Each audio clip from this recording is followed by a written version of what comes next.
আজকের খুতবার আলোচনার বিষয় হলো আজান, জামাত, এই দুই সাবজেক্টের গুরুত্ব নিয়ে আজকের আলোচনার বিষয়।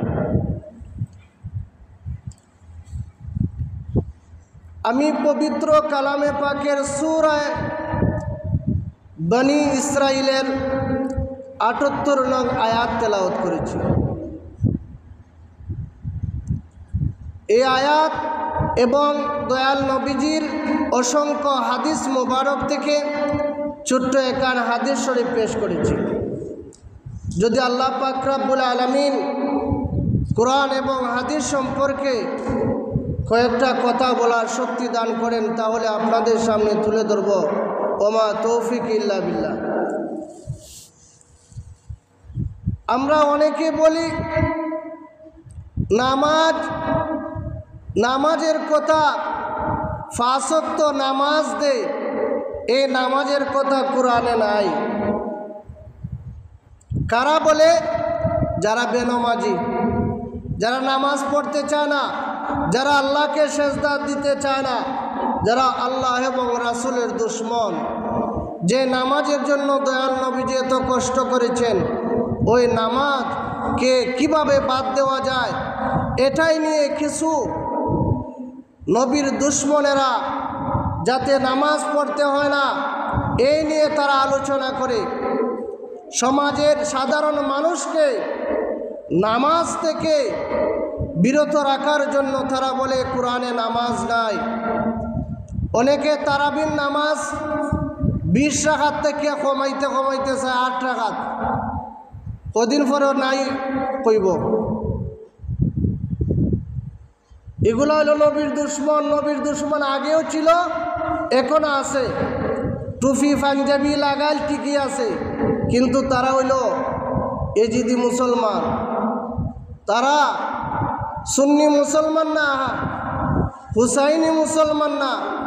যার কারণে তারা এই নামাজ থেকে বিরত রাখার জন্য তারা মানুষদেরকে ফেসবুকে লাইভে এই ধরনের কথা বলে। আল্লাহ পাক রব্বুল আলামিন যেন ওই ধরনের মানুষের কথা থেকে সাধারণগুলা মানুষ বাঁচতে পারে, এই জন্য সবাই বলেন আমিন। আমি যে আয়াত তেলাওয়াত করেছি, এই আয়াতের মধ্যে আল্লাহ পাক রব্বুল আলামিন নামাজে ৫ ওয়াক্ত নামাজের কথা বলেছেন। আল্লাহ পাক রব্বুল আলামিন পবিত্র কালামে সূরা বনী ইসরাইলের ৭৮ নং আয়াতের মধ্যে আল্লাহ পাক রব্বুল আলামিন দুনিয়ার মানুষদেরকে জানিয়ে দেন, ওরে বেনমাজির দল, যারা নামাজ পড়ো না, দ্বারা বলো কোরআনে ৫ ওয়াক্ত নামাজের কথা বলা হয় নাই, শুধু আকিমুস সালাত বলা হয়েছে, কিন্তু ফজর, জোহর, আসর, মাগরিব একথা কোরআনে বলা হয় নাই। কিন্তু আল্লাহ পাক রব্বুল আলামিন এ কথাও ৫ ওয়াক্ত নামাজের কথা আল্লাহ পাক রব্বুল আলামিন সূরা বনী ইসরাইলের ৭৮ নং আয়াতের মধ্যে আল্লাহ ঘোষণা করে দিয়েছেন, আকিমুস সালাতা লিদুলুকিশ শামসি ইলা গাসাকিল লাইলি ওয়া কুরআনাল ফাজর ইন্না কুরআনাল ফাজরি কানা মাশহুদা। আল্লাহ পাক রব্বুল আলামিন বলতেছেন, ওগো নবী, আপনি বলে দাও, যখন সূর্য শামসু যখন ডেলায় পরে, যখন মাথার উপর উঠে যায়, পশ্চিম দিকে যখন কিছু ডেলে পড়ে, তখন থেকে রাতের অন্ধকার পর্যন্ত যেন তারা নামাজ কায়েম করে।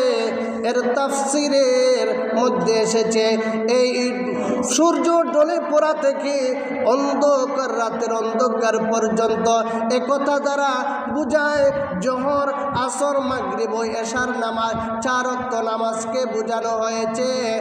আর ফজরের সময় কোরআন তেলাওয়াত এবং ফজরের নামাজের উদ্দেশ্য করা হয়েছে। তাতে বোঝা যায় জোহর আসর, মাগরিব, এশার নামাজ এবং ফজরের নামাজ আল্লাহ পাক রব্বুল আলামিন বনি ইসরাইলের ৭৮ নং আয়াতের মধ্যে আল্লাহ পাক রব্বুল আলামিন ঘোষণা করে দিয়েছেন, আকিমুস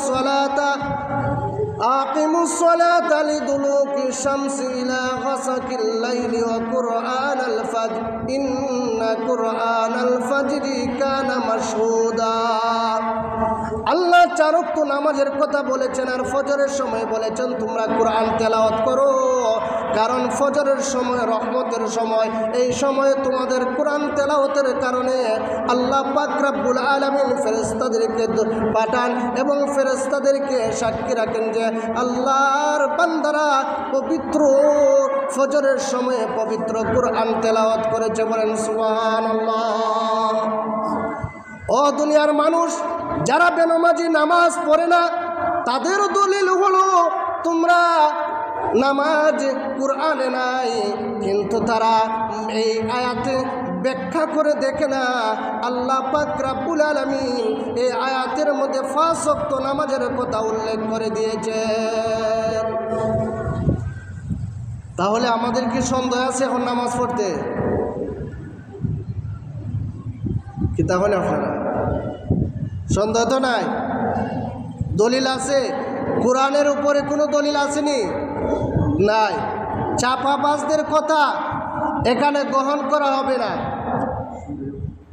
আল্লাহ পাক রব্বুল আলামিন আমাদেরকে যেন ৫ ওয়াক্ত নামাজ জামাতের সাথে আদায় করতে পারি। আজকের আলোচনা থেকে আমরা কিভাবে জামাতে নামাজ পড়ব, কিভাবে আজান দিব, আজানের গুরুত্ব কি, আজান কোথায় থেকে আসলো, কেমন করে আসলো, আজান কিভাবে দিতে হয়, আজানের আগে কি করতে হয়, আজানের পরে কি করতে হয়, আজানের আগে কি দোয়া পড়তে হয়, আজানের পরে কি দোয়া পড়তে হয়, এভাবে কিভাবে আজান আসলো, কে সর্বপ্রথম আজান দিল, আর কিভাবে এই নামাজ আসলো। আল্লাহ পাক রব্বুল আলামিন যদি আমাদেরকে ধৈর্য ধরার, সবর করার তৌফিক দান করেন, তাহলে আমরা মনোযোগ সহকারে এই আলোচনাগুলো শুনব, যাতে আমরা এই আলোচনা থেকে আমরা কিছু আমল করতে পারি। আজান, সর্বপ্রথম আজান ছিল না, সর্বপ্রথম শুধু মানুষের নামাজ আদায় করত, কিন্তু আজান ছিল না। আপনারা কিছু কথাবার্তা কইবেন, বুঝছেন? সুবহানাল্লাহ।